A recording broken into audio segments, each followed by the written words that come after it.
Social media వేదికగా కేంద్ర మంత్రి బండి సంజయ్ కుమార్ ఫైర్.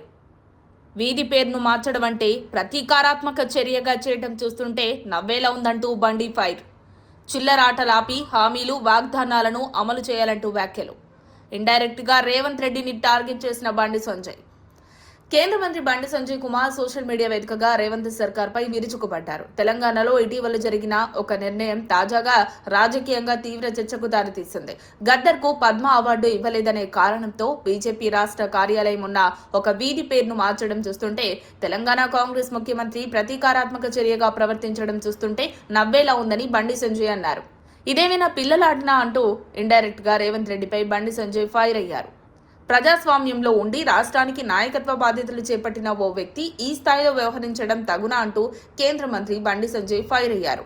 గద్దర్ అంటే తెలంగాణ ప్రజలందరికీ సుపరిచితమే, ఆయనంటే గౌరవమే. కానీ ఆయన జీవితాంతం ఎవరిచే అవమానించబడ్డారు? నక్సల్స్ ను సమావేశానికి పిలిచేందుకు గద్దర్ను సంభాషణకర్తగా ఉపయోగించుకున్నది కాంగ్రెస్ పార్టీ కాదా అంటూ అధికార కాంగ్రెస్ పార్టీని ప్రశ్నించారు బండి సంజయ్.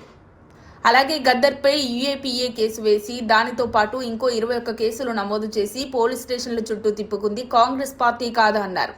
ఇన్ని చేసి ఇప్పుడు అదే కాంగ్రెస్ పార్టీ తన రాజకీయ ప్రయోజనాల కోసం గద్దర్ను గౌరవించినట్లు నటించడం ఎంతవరకు వాస్తవం?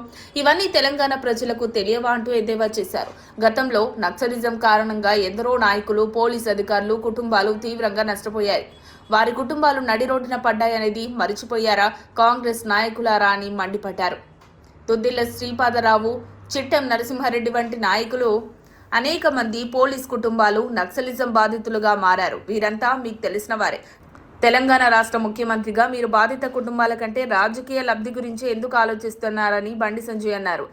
పేర్ల మార్పు మీకంత ప్రాధాన్యమైతే బీజేపీ రాష్ట్ర కార్యాలయం ఉన్న ఓ వీధిని కాకుండా నిజమైన చరిత్రను ప్రతిబింబించేలా హైదరాబాద్ను భాగ్యనగర్గా, నిజామాబాద్ను ఇందూరుగా, పాలమూరు జిల్లాకు అసలైన పేరు తీసుకురాగలరా అంటూ ఇండైరెక్ట్ గా సీఎం రేవంత్ రెడ్డికి తగిలేలా అన్నారు. ఇకనైనా ఈ చిల్లర రాజకీయాలాపి 6 హామీలు, 420 నకిలీ వాగ్దానాలను అమలు చేయడంపై మీరు దృష్టి పెట్టండని చురకలంటించాడు కేంద్ర మంత్రి బండి సంజయ్. మరిన్ని అప్డేట్స్ కోసం మా కాయ్ టీవీని సబ్స్క్రైబ్ చేసుకోండి.